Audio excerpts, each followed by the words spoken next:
channel. Please subscribe my channel.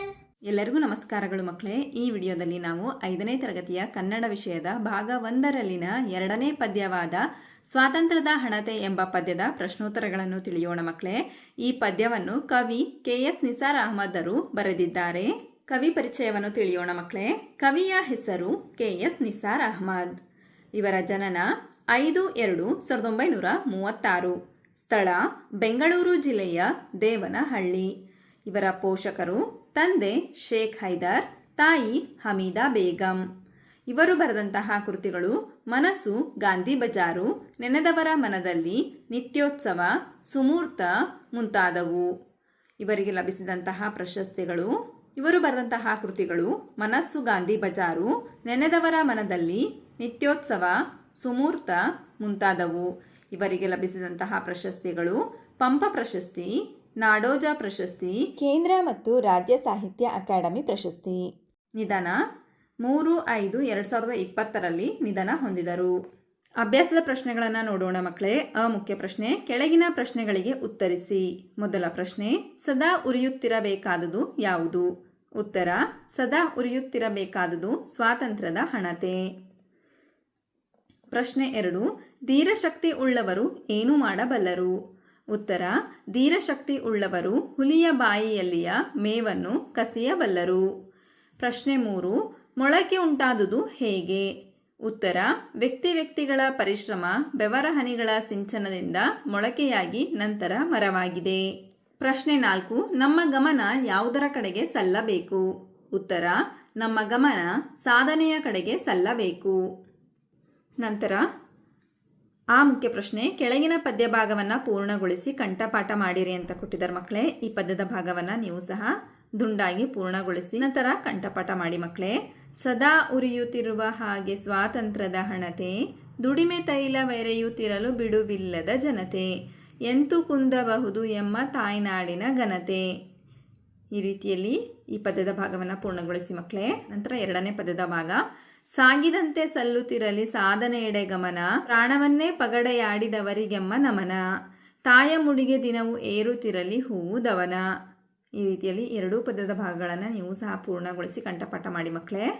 ನಂತರ ವ್ಯಾಕರಣ ಮಾಹಿತಿಯನ್ನು ಕೊಟ್ಟಿದ್ದಾರೆ, ಗಮನಿಸಿ. ಇಲ್ಲಿ ಗುಣ ವಿಶೇಷಣವನ್ನು ಕೊಟ್ಟಿದ್ದಾರೆ ಮಕ್ಕಳೇ.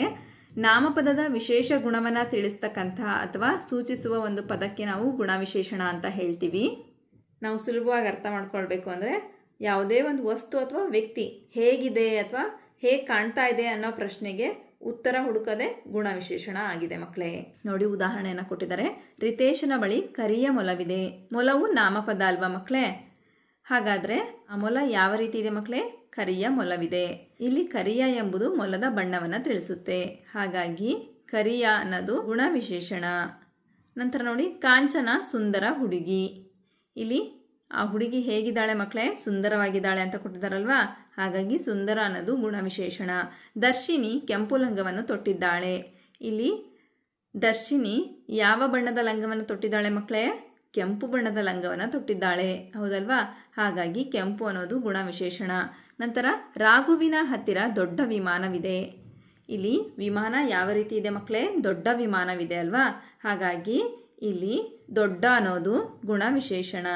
ಅರ್ಥ ಆಗ್ತಾ ಇದೆ ಅಲ್ವಾ ಮಕ್ಕಳೇ? ಇಲ್ಲಿ ಅಡಿಗೆರೆ ಎಳೆಯಲಾದ ಸುಂದರ, ಕೆಂಪು, ದೊಡ್ಡ ಈ ಪದಗಳನ್ನು ಗಮನಿಸಿರಿ. ಬಣ್ಣ, ಗುಣ, ರೀತಿ, ಸ್ವಭಾವಗಳನ್ನು ತಿಳಿಸುವ ವಿಶೇಷಣಗಳಾಗಿವೆ. ಇವುಗಳನ್ನು ಗುಣ ವಿಶೇಷಣಗಳು ಅಂತ ಹೇಳ್ತೀವಿ ಅಂತ ಕೊಟ್ಟಿದ್ದಾರೆ. ಯಾವುದೇ ಒಂದು ವಸ್ತು ಆಗಿರ್ಬೋದು ಅಥವಾ ವ್ಯಕ್ತಿ ಆಗಿರ್ಬೋದು, ಅದು ಹೇಗಿದೆ, ಅದು ಯಾವ ರೀತಿ ಕಾಣ್ತಾ ಇದೆ ಅನ್ನೋ ಪ್ರಶ್ನೆಗೆ ಉತ್ತರ ಸಿಗುವಂತಹ ಪದವನ್ನೇ ನಾವು ಗುಣವಿಶೇಷಣ ಅಂತ ಹೇಳ್ತೀವಿ.